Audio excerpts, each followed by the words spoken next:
کے آئے ہیں، خصوصاً ہمارے تھیگو سے کچھ مہمان آئے ہیں اور سب مومنین کی صحت و سلامتی رزق کے اضافے کے لیے بلند تر صلوات اللہم صلی علی محمد و آل محمد۔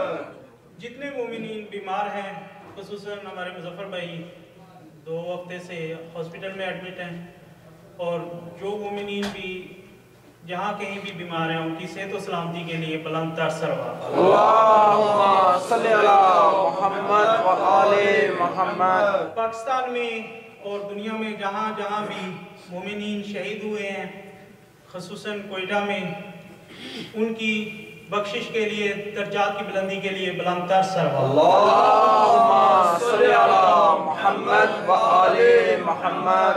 یہاں پہ ایک مجھے جملہ یاد آ گیا، جناب حسن نصر اللہ صاحب جو کہ سیکٹری ہیں حزب اللہ کے، انہوں نے ماشاءاللہ بہت اچھی بات کہی ہے کہ جب بھی ہمارا کوئی شہید ہوتا ہے، جب بھی ہم سے کوئی شہید ہوتا ہے ہم میں سے، تو ہمارا کربلا سے رشتہ اور مضبوط ہو جاتا ہے۔ ماشاءاللہ۔ اپنی زبانوں کو معطر کریں درود کے ساتھ۔ اللہم صلی علی محمد و آل محمد۔ اب میں دعوت دیتا ہوں انتظار بھائی کو کہ وہ منبر پر تشریف لائیں اور ذکر آل محمد بیان کریں۔ اپنی زبانوں کو معطر کریں درود کے ساتھ۔ اللہم صلی علی محمد و آل محمد۔ نعرہ تکبیر، اللہ اکبر، نعرہ رسالت، یا رسول اللہ، نعرہ حیدری، یا علی، بآواز بلند صلوات۔ اللہم صلی علی محمد و آل محمد۔ اعوذ باللہ من الشیطان الرجیم، بسم اللہ الرحمن الرحیم، ونريد ان نمن على الذين استضعفوا في الارض وجعل لهم ائمة ونجعل لهم الوارثين صلوات۔ اللہم صلی علی محمد و آل محمد۔ انتہائی اختصار کے ساتھ سب سے پہلے تو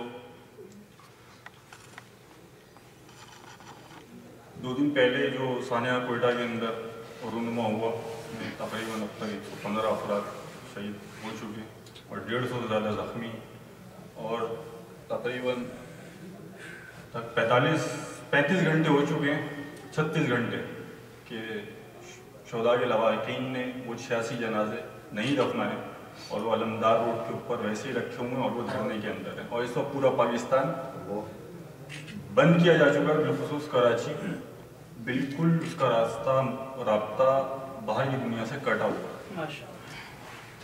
پروردگار عالم استقامت دے مولا حسین کے صدقے میں، ان کے اصحاب کے صدقے میں۔ بھائیو، یہ دور ہمارے امام کی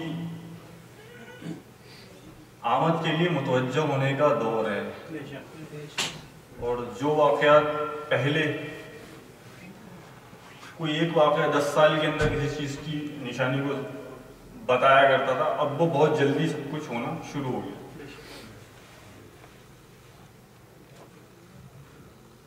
انگلینڈ ہو، امریکہ ہو، دنیا کے بہت سارے ممالک کے اندر دھرنا دیا جا رہا ہے کنٹینیو، 2 دن سے لوگ باہر بیٹھے ہوئے ہیں، ہائی کمیشن اندر بلاتا ہے اور جانے سے انکار کرتے ہیں۔ یہ ایک ثبوت ہے کہ ہم سرکار سید الشہداء کے ماننے والے ہیں، اہل بیت کا نام لینے والے ہیں، اور ہم اس غم کے اندر، اس مصیبت کے اندر ہم اپنے تمام ان مومنین ان بھائیوں کے ساتھ ہیں کہ جنہوں نے جام شہادت نوش کیا صرف اس جرم کے اندر کہ وہ اہل بیت کے ماننے والے ہیں اور سرکار سید الشہداء کا نام لینے والے ہیں۔ اہل بیت کے دشمنوں پہ لعنت، خوشنودی محمد و آل محمد، بلند تر صلوات۔ اللہم صلی علی محمد و آل محمد۔ اس لیے بیدار رہیے حالات سے بھی اور آگاہ رہیے حالات سے بھی، کیونکہ اس وقت شیعت تشیع پاکستان کے اندر بالخصوص، ویسے تو عراق ہو، بحرین ہو، سعودیہ ہو، دوسرے ممالک ہوں، ہر جگہ ہی تشیع ایک جانب اپنے امام کی امداد کے لیے گامزن ہو چکی ہے، لیکن بالخصوص پاکستان کے اندر ہم اتنے زیادہ مسائل میں الجھا دیے گئے، بالکل مائنر، جن کا نہ ہمارے عقیدے سے کوئی تعلق ہے اور جن کا نہ ہمارے تشیع سے کوئی تعلق ہے۔ سب سے بڑی چیز یہ کہ ان چیزوں کا ہمارے امام سے کوئی تعلق نہیں۔ ہم یہاں جو جمع ہوتے ہیں سرکاری سید الشہداء کے نام کے اوپر، اہل بیت کے نام کے اوپر جمع ہوتے ہیں، ہم بے شک ان کے فضائل، ان کے مصائب سنتے ہیں، فضائل پہ بے انتہا خوش ہوتے ہیں، مصائب پہ گریہ وزاری کرتے ہیں، صرف اس لیے کہ ہماری اصلاح ہو جائے۔ لیکن بھائیو یہ دور وہ ہے کہ اب ہمیں اپنے ذاکرین سے، اپنے اسپیکر سے، اپنے علماء سے حکم امام سننا پڑے گا۔ یہ نہیں کہ اب اپنے فضائل سنیں اور مصائب سنیں اور گریہ کی، ضروری ہے، لیکن ہمیں جو مولا حکم دے رہے ہیں وہ کیا ہے، کم سے کم ایک حکم ہم لیں اور اپنی زندگی کو امپلیمنٹ کریں۔ ماشاءاللہ ماشاءاللہ۔ ثانیہ بہت بڑا تھا، اس لیے آپ کے کچھ ٹائم لے لیا کہ فکری طور پہ آپ آگاہ رہیں کہ یہ سب کچھ چل رہا ہے، اور گورنمنٹ آپ کی بات نہیں سن رہی ہے۔ یہ پولیٹکس ہو رہی ہے کہ طاہر القادری کے اس لانگ مارچ کو ڈسٹورٹ کیا جائے آپ کی اس سانحے سے۔ 3 دن سے وہ جنازے باہر رکھے ہوئے ہیں کوئٹہ کی مائنس سردی کے اندر، -2 -3 ہے، وہ جنازے باہر رکھے ہوئے ہیں، نہیں دفنانے جا رہے ہیں، لیکن حکومت آپ کی یہ زرداری، یہ دوسری تنظیمیں آپ اپنی سیاست چمکا رہی ہیں۔ اب یہ پہنچے ہیں رات کو 3 بجے اپنی سیاست چمکانے کے لیے۔ یہ آپ کے ساتھ یا آپ کے ساتھ ان کا کوئی تعلق نہیں ہے، نہ یہ آزاداری کو تحفظ دے سکتے ہیں، کبھی بھی نہیں دیا انہوں نے، اور یہ نہ دیں گے۔ تحفظ آزاداری کی ضمانت تو پروردگار عالم نے اٹھائی ہے اور اس کے وارث امام زمان علیہ السلام، اس لیے ان کے اوپر ڈیپینڈ کرنا بالکل بیکار چیز ہے، اس کی کوئی وہ نہیں ہے۔ آتے ہیں امام حسن علیہ السلام کی زندگی، چند واقعات، تھوڑی سی روشنی، اس کے بعد مولانا صاحب آئے ہوئے ہیں، وہ انشاءاللہ آپ کے سامنے اور مذاہب اہل بیت و مذاہب امام مولانا حسن بیان کریں گے۔ بھائیو، دور جاہلیت تصور کیجئے گا، کیونکہ آپ اتنا میں اچھا اسپیکر تو ہوں نہیں، مقرر تو ہوں نہیں کہ آپ کو بالکل اس چیز کے اندر لے جاؤں۔ دور جاہلیت کے اندر یا عربی قبائل کے اندر، جیسے ہمارے آج بھی ٹرائبل ایریا ہیں پاکستان کے اندر، وہاں کا ایک نظام ہے کہ جہاں پہ نہ قانون ہے، نہ عدلیہ ہے، نہ پولیس، کوئی اتھارٹی نہیں ہے، کچھ نہیں ہے، لیکن وہاں کی ایک چیز جو میں نے نوٹ کی ہے، آپ نے بھی نوٹ کی ہوگی، ہمارے بھائی بھی قبائلی ٹرائبل ایریا سے ہیں، کہ وہاں پہ ایک چیز ہے قبیلہ۔ پولیس ہے نہیں ہے، فوج ہے نہیں ہے، کچھ نہیں ہے، لیکن قبیلہ ہے، وہ آدمی اپنے آپ کو سیف سیکیور محسوس کرتا ہے۔ اسی طرح عرب قبائل کے اندر، اس دور جاہلیت کے اندر، جس وقت رسول خدا صلی اللہ علیہ وسلم تشریف لائے اور اپنی نبوت کا اعلان کیا، ٹرائبل ایریا تھا، یہ قبائلی دور تھا، یہ قبائلی نظام تھا۔ اس قبائلی نظام کی ایک خصوصیت یہ تھی کہ لوگ ایک دوسرے کے اوپر ڈیپینڈ کرتے تھے، جیسے ہمارے یہاں آج پاکستان کے کچھ ٹرائبل ایریا کے اندر ہوتا ہے، سیم تقریباً جس وقت نبی کریم صلی اللہ علیہ وسلم نے اسلام کی تبلیغ شروع کی ہے، اس ٹائم مختلف قبیلوں سے کوئی ایک دو مسلمان اس طرح ہو رہے تھے، تو رسول خدا صلی اللہ علیہ وسلم کا ساتھ دینے کے جرم کے اندر ان قبیلوں نے اپنے ان افراد کا بائیکاٹ کیا، ظلم کرنا شروع کی، جو آپ سب جانتے ہیں کس طرح کیا کیا ظلم کیے گئے، کس طرح ان کی فائنینشیل جو رقم تھی وہ کاٹی گئی، بائیک آؤٹ کیا گیا۔ ایسی صورت کے اندر رسول خدا صلی اللہ علیہ وسلم اب یہ 6-8 سال کے ایریا کے اندر، عرصے کے اندر، ان لوگوں نے دین تو لیا ہے، اسلام تو لیا ہے، لیکن اب یہ ڈیپینڈ کر رہے ہیں کہ اب رسول خدا کے بعد کون ان کا وارث یا اس دین کو چلانے والا ہوگا۔ کیوں؟ پرابلم ایک ہے کہ ابو لہب، ابو سفیان اور عتبہ جیسے لوگ یہ تانا دیتے ہیں رسول کو اور رسول کے ماننے والوں کو بالخصوص کہ تمہارا رسول ابھی اس کی عمر ہو گئی ہے کوئی 50-52 سال، یہ کب تک زندہ رہے گا؟ ہم تمہیں پکڑ لیں گے، بے فکر ہو۔ یہ ایک دھمکی بھی ہے اور یہ ایک تھریٹ بھی ہے ان کے لیے کہ کب تک رسول زندہ رہے گا، یہ 50-52 سال کا ہے، ایک دن یہ چلا جائے گا، اس کے بعد ہم تمہیں دیکھ لیں گے۔ اب یہ مسلمان جو نئے مسلمان ہیں، اب یہ تھوڑے سے ڈرے ہوئے بھی ہیں، ذہنوں میں وہ خاکہ رکھی اپنے، کیونکہ ڈرے ہوئے بھی ہیں، قبیلوں سے الگ ہیں، قبیلوں نے بائیکاٹ کیا ہوا ہے، اور رسول خدا کے یہاں جو بیٹے پیدا ہوئے تھے وہ بھی انتقال کر چکے ہیں، یہ مکی دور ہے، اور اب یہ لوگ اور پریشان ہیں کہ اب تو رسول کے بعد کوئی رسول کا وارث ہے بھی نہیں، بظاہراً نہیں ہے۔ مکے کے اندر ہی رسول خدا نے ہجرت سے کچھ عرصہ پہلے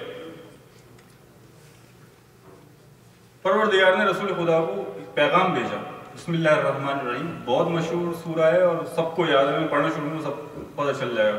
بسم اللہ الرحمن الرحیم انا اعطیناک الکوثر فصل لربک ماشاءاللہ جزاک ان شانئک هو الابتر. اے رسول ہم نے تمہیں کوثر عطا کی. اب یہ کوثر کا اندیہ پروردگار نے دے دیا رسول خدا کو, رسول خدا نے اپنے ساتھیوں تک پہنچا دیا. لیکن ساتھی پریشان ہیں. ابھی 6-8 سال کے عرصے کے اندر اور زیادہ پریشانی بڑھ گئی. ہجرت کرتے ہیں رسول خدا اور ہجرت کرتے ہیں اور انتظار کرتے ہیں. اب رسول خدا صلی اللہ علیہ وسلم اور امام حسن علیہ السلام کی جو ایک بہت اہم چیز ہے جو آپ اگر سمجھ سکیں کہ رسول خدا کا انتظار بھی یہودیوں نے بے انتہا کیا, بے انتہا انتظار کیا. اور وہ ان پہ جب بھی کوئی ظلم کرتا تھا وہ یہی کہتے تھے کہ آنے دو آخری نبی کو, ہم دیکھ لیں گے تمہیں. وہ معرفت رکھتے تھے رسول کی, لیکن جس ٹائم رسول صلی اللہ علیہ وسلم نے اپنی بعثت کا اعلان کیا اس وقت ساتھ نہیں دیا. کیوں؟ ان کے اپنے ویسٹڈ انٹرسٹ تھے, ان کے اوپر بات آنا شروع ہو گئی تھی. بات وہی ہے کہ جب آپ کے مال پہ اور آپ کی جان کے اوپر بات بنتی ہے تو اس وقت امام حسین علیہ السلام کے خطبے کے مشہور الفاظ یہی ہیں. پتہ ہے آپ لوگوں کو کہ دین والے بہت کم ہیں. جب دین پہ وقت پڑتا ہے تو دین والے بہت کم رہ جاتے ہیں. دین ان کی زبانوں میں صرف چٹنی ہے, چٹخارے والی, صرف کام کے وقت استعمال کرتے ہیں, اس کے بعد نہیں. رسول خدا صلی اللہ علیہ وسلم کا انتظار بھی اسی طرح کیا جس طرح مولا حسن کا انتظار رسول خدا نے کروایا. کیسے؟ 3 ہجری تک, 3 ہجری میں ولادت ہو رہی ہے مولا حسن علیہ السلام کی.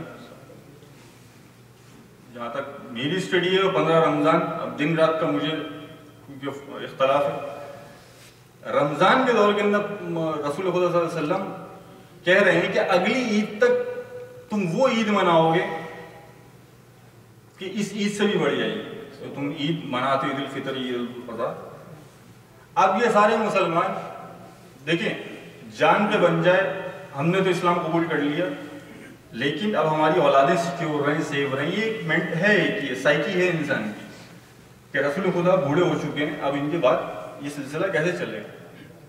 جو اتنی معرفت نہیں رکھتے دین خدا یا رسول خدا, ماشاءاللہ مدینے کے اندر اب یہ مسلمان انتظار کر رہے ہیں کہ وہ خبر, وہ کوثر کا جو اندیہ پروردگار نے بھیجا وہ کیسے ہم تک پہنچے گا, ہم تک ملے گا.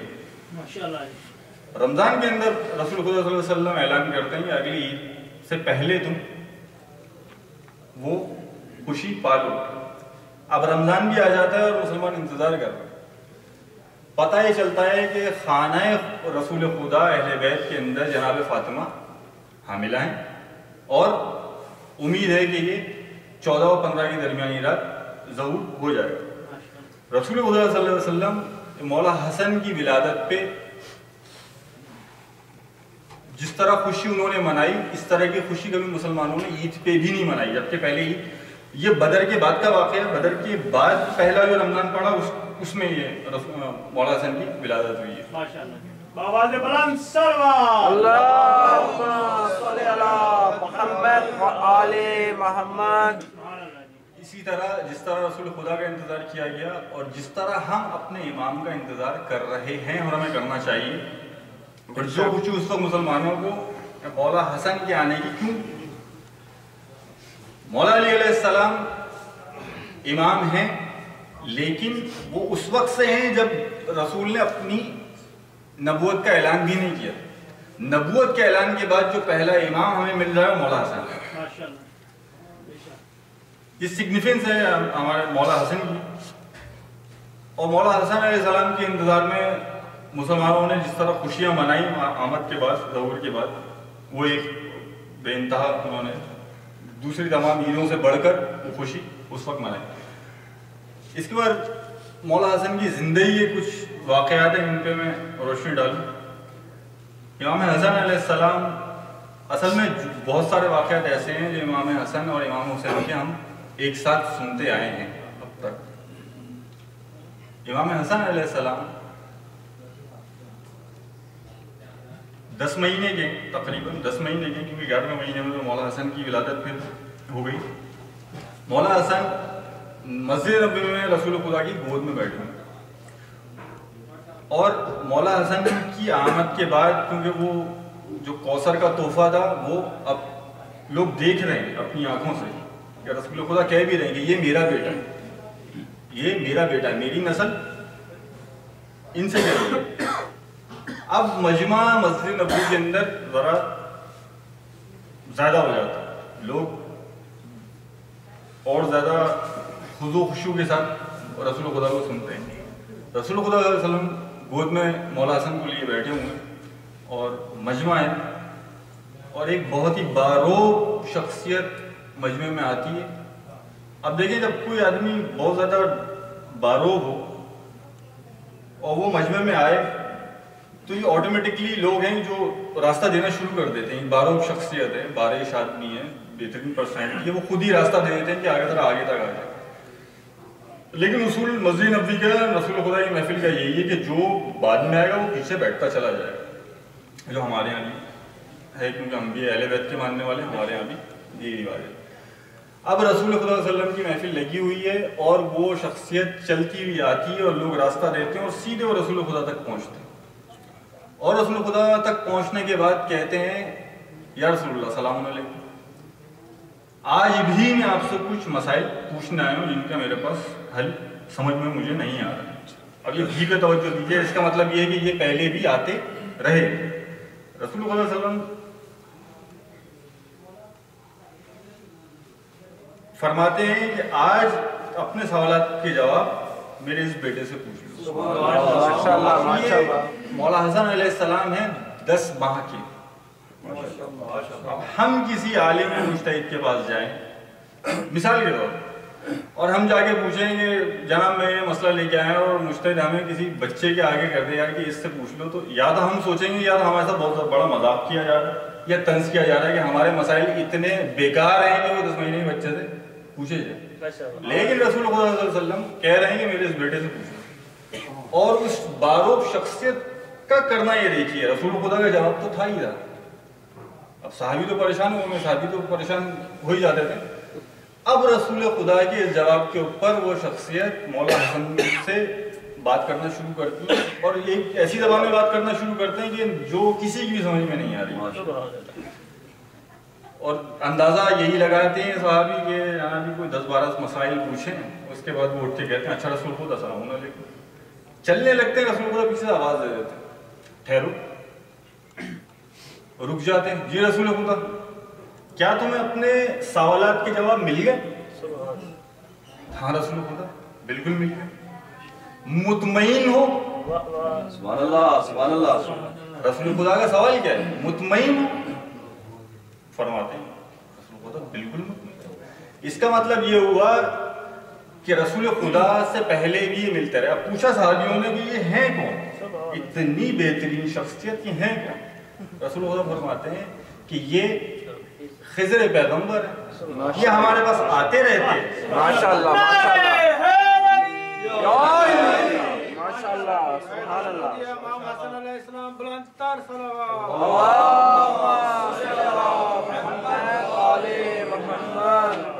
فرماتے ہیں کہ یہ خضر نبی ہیں اور یہ ہمارے پاس آتے رہتے ہیں اور ہم سے مسائل پوچھتے رہتے ہیں. آج میرا بیٹا حسن میرے پاس موجود تھا. اب یہ سگنیفیکنس دکھانی ہے صحابیوں کو، اپنے اصحاب کو، کہ دیکھو یہ ہے میرا بیٹا حسن. خضر میرے پاس جو آگے سوالات پوچھتے رہے ہیں اور مطمئن ہو کے جاتے رہے تھے، آج حسن نے یہ سوالات دیے ہیں، یہ بھی آج مطمئن گئے ہیں. یہ سگنیفیکنس رسول خدا صلی اللہ علیہ وسلم اپنے اس بیٹے کی بتا رہے ہیں. سبت اکبر ہے رسول خدا کی. امام حسن علیہ السلام ابھی مولا حسن حسین کی آمد سے ظہور سے پہلے کا واقعہ.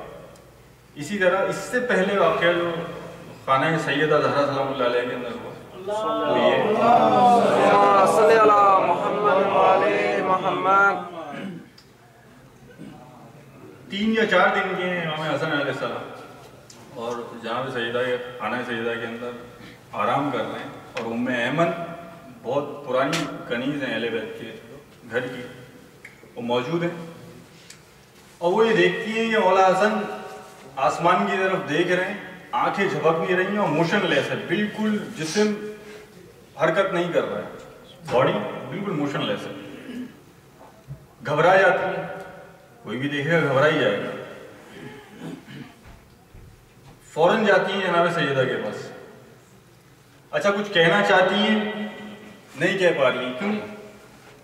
اب کسی بھی بچے کی نعوذ باللہ موت کی خبر باپ کو بھی دی جائے تو بڑے ڈر ڈر کے دی جاتی ہے، گھر والوں کو جو بتایا جاتا ہے بڑے ڈر ڈر کے بتایا جاتا ہے کہ یہ کیا صدمہ ہوگا، کس طرح ہوگا، اچھا جائے گا ماں کو یہ خبر دینی، یہ تو بہت ہی بڑا ایک مسئلہ ہوتا ہے۔ اب ام ایمن جناب سیدہ کے پاس جا رہی ہیں، پوچھ رہی ہیں، کہنا چاہتی ہیں لیکن نہیں کہہ پا رہی ہیں، جناب سیدہ پوچھ لیتی ہیں مسئلہ کیا ہے؟ بی بی حسن جو ہیں وہ بالکل ساکت ہیں، آنکھیں کھلی ہوئی ہیں، پلکیں نہیں جھپک رہی ہیں، اور میں پریشان ہو گئی۔ آئیے دیکھیے، اب انہوں نے وہ بات کہہ دی کہ جو انہوں نے باتوں میں وہ بات کہہ دی کہ جو میں نہیں کہہ سکتا، اس کو مولا کے لیے۔ ام ایمن کے ساتھ سیدہ آتی ہیں اور دیکھتی ہیں مولا حسن بالکل اسٹل پڑے ہیں، آنکھیں کھلی ہوئی ہیں، کوئی حرکت نہیں، مسکرا دیتی ہیں۔ ام ایمن، میرا حسن لوح محفوظ کی تلاوت کر رہا ہے، میرا حسن لوح محفوظ کی تلاوت کر رہا ہے۔ اب یہ 3 دن کے مولا حسن دیکھیں، حجت خدا، ان کی کرامات اور ان کی شخصیات ہمارے لیے ایک مشعل راہ ہیں کہ ہم اپنی ان کی پرسنالٹیز سے ان کے احکامات اپنے اوپر امپلیمنٹ کریں اور ان کو ان کی تعلیمات کے اوپر عمل کرنے کی کوشش کریں۔ جیسے ہمارے ایک امریکن ایک سے ہم ملاقات ہوئی اور وہ شیعہ ہو گیا، وہ ڈائریکٹلی شیعہ ہو، وہ سنی نہیں ہوا پہلے، وہ ڈائریکٹلی شیعہ ہو، امریکن تھا، اور اس امریکن نے باتوں میں پوچھا بھائی کہ کیا کس طرح تم یہ کہا، میں سرکاری سید الشہداء سے بڑا امپریس ہوا، مولا حسین سے بہت زیادہ امپریس ہوا۔ اچھا ایسی باتوں میں آدمی بہت ساری باتیں کرتا ہے، پوچھ لیتا ہے کہ کیا اب کیا ارادہ ہے، آگے کیا کرو گے؟ کہتا میں حسین بننا چاہتا ہوں۔ اب ہم کہیں کہ جناب آپ حسین بن ہی نہیں سکتے، کہتا پتہ ہے میں نہیں بن سکتا، حسین میں بن ہی نہیں سکتا۔ پھر کم سے کم میں حسین اپنی زندگی کے اندر کوئی بھی پرابلم آتی ہے، کوئی بھی مسئلہ پیدا ہوتا ہے تو یہ میں سوچ تو سکتا ہوں کہ اس وقت اگر حسین ہوتے تو اس وقت وہ کیا کرتے، اس وقت ان کا فیصلہ کیا ہوتا ہے۔ میں حسین نہیں بن سکتا لیکن میں کوشش تو کر سکتا ہوں کہ احکام امام اپنے اوپر ایک ایک کر کے نافذ کرنا شروع کروں تاکہ میرے نفس کی اصلاح ہو اور میں راہ مستقیم کے اوپر قائم رہوں جس پہ میں آ چکا ہوں۔ اسی طرح جس طرح مولا جناب سیدہ کے اندر امام حسن تشریف لائے ہیں، اسی طرح بنو امیہ اور ان کے چاہنے والوں کے گھروں میں بھی ولادتیں ہوتی رہی ہیں جو بعد میں ہمارے ائمہ اور ہمارے اہل بیت کے اوپر ظلم کا سبب بنتی رہی۔ درود بھیجیے محمد والے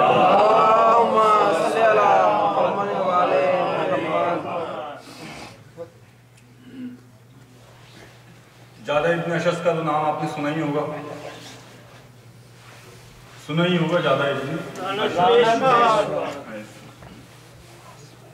جادہ ابن اشعث کون ہے؟ جادہ ابن اشعث حضرت ابوبکر کی بہن کی بیٹی ہے، ام فرمائیں حضرت ابوبکر کی بہن، ایک ہی بہن ہے، کوئی بھائی نہیں ہے ان کا، اور ام فروا کی شادی انہوں نے اشعث سے دور جاہلیت کے اندر ہی کرتی تھی جس میں اسلام نہیں آیا تھا۔ اشعث کی بیٹی ہے جادہ ابن اشعث جو بعد میں مولا حسن کے نکاح کے اندر ہے، اور یہ آخری حملہ جو مولا حسن پہ کیا گیا اس کے اندر ان کا بہت بڑا ہاتھ ہے، انہی کے تھرو مولا حسن کو زہر دیا گیا۔ 5 حملوں کے بعد 7 حملے ہوئے ہیں مولا حسن پہ زہر کے، جو جان لیوا حملے ہوئے ہیں وہ 7 ہوئے ہیں۔ 5 حملوں کے بعد پہرے کی ذمہ داری، سیکیورٹی کی ذمہ داری بالخصوص مولا حسین نے اپنے بڑے بھائی کے لیے عباس کے سپرد کر۔ عباس علمدار کسی کو آگے نہیں آنے دیتے، ایک مخصوص فاصلے سے سب کو رکھتے ہیں اور آگے نہیں آنے دیتے۔ 6واں حملہ معاویہ نے کس طرح کروایا ہے کہ ایک نابینا کو بھیجا کہ جس کے ہاتھ میں عصا تھا، نیچے ایک لوہے کا ایک ٹکڑا لگا ہوا تھا جو زہر میں بجھا ہوا تھا۔ اب یہ نابینا پہنچا ہے مدینے اور پہنچ کے جو ساتھی ہیں، جو صحابی ہیں مولا حسن کے، ان میں شامل ہو گیا۔ وہ کہتا ہے کہ آئینہ آئینہ ابوالقاسم، کہاں ہے یہ حسن جن کو میں ملوں، جن کی زیارت کروں، اور مجھے یقین ہے کہ میں ان کی آنکھ سر پہ اپنے سر ان کے پاؤں پہ رکھوں گا تو مجھے بینائی واپس مل جائے گی۔ منع ہے کہ آپ قریب نہیں آ سکتے، لیکن ہے جذباتی، ہم لوگ بھی تو جذباتی ہیں نا آج کل، ہم لوگ جذباتی ہیں۔ ارے مولا یہ اندھا ہے، کیوں نہیں اس کو اجازت مل رہی، اس کو آنے دیجیے، تو اس کا آپ کا اتنا ماننے والا ہے، اتنا آپ کا چاہنے والا ہے، اتنا آپ کا مرید ہے، اس کو آنے دیجیے۔ آنے دیا گیا، وہ کیا ہوا کہ اس نے پاؤں چھونا تو دور کی بات، سب سے پہلے وہ عصا کا جو ٹکڑا تھا وہ مولا حسن کے چبویا اور زہر نے پھر اپنا اثر دکھایا، اور اس کے بعد جو ہے بالکل ہی مولا حسن سے ملنے پہ اتنی سختی ہو گئی کہ پھر کوئی قریب آرام سے نہیں جا سکتا۔ اب معاویہ نے کیا سوچا کہ اب تو یہ کام بہت ہی انتہائی مشکل ہو گیا، اس لیے اب کوئی یہ کام کرے گا تو وہ گھر کا ہی آدمی کرے گا۔ یہ کرنے کے لیے مولا حسن کی اس بیوی زیادہ ابن اشس کو خریدا گیا۔ اچھا، کچھ لوگ ہیں جو ایمان سے، کچھ لوگ ہیں جو پیسے میں کچھ مختلف اماؤنٹ سے بک جاتے ہیں۔ مولا حسن کی زندگی کا ایک واقعہ جس کو اہل سنت ہمارے بھائی یا دوسرے جو فرقے ہیں وہ ہم پہ طنز کرتے ہیں، صلح۔ ایک چھوٹا سا واقعہ، اس کے بعد میں جگہ دے دوں گا۔ امام حسن علیہ السلام کو معاویہ خط ایک بھیجتا ہے، ایک خط بھیجتا ہے بلینک، نیچے اس کے سائن ہوئے ہیں اور ساتھ میں 17 بوریاں بھیجیں گے۔ کیا ہے کہ آپ اپنی مرضی کی شرائط لکھیں، اپنی مرضی کی دستخط کریں، صلح ہو گئی۔ مولا حسن علیہ السلام دیکھیں، جب کوئی بزنس مین، جب آدمی کوئی کانٹریکٹ کرتا ہے، آپس میں کوئی خیال ہوتا ہے تو اس کے اندر شرائط رکھی جاتی ہے کہ یار کل کو کوئی بات اونچی نیچی ہو گئی تو یار ایک ایک شرط کے اوپر لڑا جاتا ہے، نیگوشیٹ ہوتا ہے، اس کے بعد ایک کانٹریکٹ تیار ہوتا ہے اور پھر سائن ہوتا ہے۔ اگر دو پارٹیاں سنسیئر ہیں، اگر ایک پارٹی یہ سوچ کے بیٹھی ہوئی ہے کہ یار جو لکھنا ہے لکھ لو، شیئر 50% نہیں 60%، 70% لکھ لو، میں نے کون سا دینا ہے، تو میں ساری شرائط مانوں گا آپ کی، کیوں؟ میں نے پوری نہیں کرنی، میں نے وہ جو کانٹریکٹ ہے اس کے مطابق چل رہی نہیں، میں نے اس کو توڑ دیا، میں آپ کی ہر بات مانوں گا۔ اس بلینک پیپر کا مطلب یہ تھا معاویہ کے سائن کے ساتھ کہ حسن آپ جو لکھنا چاہیں لکھ لیں۔ اور یہ 17 بوریاں کہتی ہیں، تھا کیا ان 17 بوریوں کے اندر؟ 17 بوریوں کے اندر وہ تمام خطوط تھے، اب سنیے گا غور سے، دل تھام کے، وہ 17 بوریوں کے اندر وہ تمام خطوط تھے کہ جو مولا حسن کے ساتھی، صحابی، سب کچھ جتنے لوگ تھے مولا علی کے دور سے، جو ایک گروہ ساتھ تھا مولا اہل بیت کے، سب شامل تھے کہ جن کو خطوط لکھے گئے، کراسپونڈنگ ہوئی، اور سب ایک بات معاویہ نے کلیئر لکھی ہوئی، یہ مولا علی کا نہج البلاغہ کے خطبے کی تفسیر، ایک بات کلیئر لکھی ہوئی ہے کہ تمہارے ایمان کی قیمت کتنی ہے، نمبر لکھ تو ختم، تمہیں مل جائے گا۔ لاکھوں کروڑوں سجدے شکر کے ادا کیجئے کہ ہمارے ایمان سلامت ہے، الحمدللہ ہمارے ایمان سلامت ہے، اور اس سے ڈبل کروڑ شکر کے سجدے اس چیز کے کیجئے کہ ہمارا ایمان خریدنے والا کوئی نہیں بھائیو، ہمارا ایمان خریدنے والا آج کوئی ہے۔ بہت ہی تحقیق کے ساتھ یہ بات سامنے آئی ہے کہ بنو ہاشم کو چھوڑ کے صرف ایک باہر کا آدمی تھا جو مولا حسن کے ساتھ تھا، باقی سب بک چکے تھے۔ جبھی تو اتنا ظلم کیا ہے معاویہ نے کھل کے کہ آپ کے پیر کے نیچے سے مسلح بھی کھینچ کے لے کے جا رہے ہیں، آپ ہی کے ساتھی، آپ ہی کو سبت پیغمبر یا ابن رسول اللہ کہنے والے، آپ ہی کے پیر کے نیچے سے جانماز تک کھینچ کے لے کے جا رہے ہیں، حملہ کر رہے ہیں اور صلح پہ مجبور کر رہے ہیں۔ کون حسن؟ جن کو کہا جاتا ہے اہل سنت برادران کہتے ہیں یہ پیش کرتے ہیں رسول خدا کی طرح کہ تلوار چلانا نہیں جانتے تھے، آرام طلب تھے، اس طرح کی ایک شخصیت آپ کے سامنے پیش کی جاتی ہے۔ صفین کا ایک واقعہ آپ کو سنا دوں تاکہ آپ کو پتہ چل جائے یہ مولا حسن کی شخصیت تھی کیا۔ صفین کے اندر جس دن بہت ہی سخت جنگ ہوئی ہے اس دن، اور اس دن مولا علی نے کہا کہ آج جو ہے فیصلہ ہو جانا چاہیے۔ اس دن جناب محمد حنفیہ جو بیٹے مولا علی علیہ السلام کے، ان کو علم دیا ہوگا بیٹا جاؤ حملہ کرو۔ محمد حنفیہ جاتے ہیں، پہلی صف بھی نہیں توڑ پاتے، نہیں کاٹ پاتے، واپس آ جاتے ہیں۔ تیر بہت زیادہ چل رہے ہیں، چاروں طرف سے حملے ہو رہے ہیں دونوں سائڈ سے، جاتے ہیں واپس آ جاتے ہیں۔ پھر مولا علی تھپکی دے کے کہتے ہیں کہ دانتوں کو بھینچ لو، سر خدا کو عاریت کر دو اور جاؤ دوبارہ لڑو۔ محمد حنفیہ پھر جاتے ہیں، پھر حملہ کرتے ہیں، لیکن پھر اتنا شدید حملہ ہے کہ پھر واپس آ جاتے ہیں۔ 3 دفعہ ہوتا ہے۔ تیسری دفعہ کے بعد جب یہ واپس آتے ہیں تو مولا حسن مسکرا کے چھوٹے بھائی سے علم لیتے ہیں، بھائی بیٹھو۔ یہ جاتے ہیں، پہلی صف چیرتے ہیں، دوسری صف چیرتے ہیں، آخری صف کو چیر کے شان کے ساتھ واپس آتے ہیں۔ یہ ہے مولا حسن علیہ السلام، جن کو یہ پینٹ کیا جاتا ہے کہ وہ نہ لڑنا جانتے تھے نہ تلوار چلانا جانتے تھے، اور انہی کے بیٹے ہیں، انہی کا خون ہے قاسم۔ جناب قاسم کربلا کے اندر جو ان کی قربانی اپنے چچا کے لیے، وہ بہترین قربانی مولا حسن کی اس لال نے اپنے چچا کے اوپر اپنے جان، اپنے جسم کے ٹکڑے سب کچھ نچھاور کر دیا۔ پھر انشاءاللہ کبھی آپ سے تفصیلی گفتگو ہوگی انشاءاللہ۔ والسلام علیکم ورحمۃ اللہ وبرکاتہ۔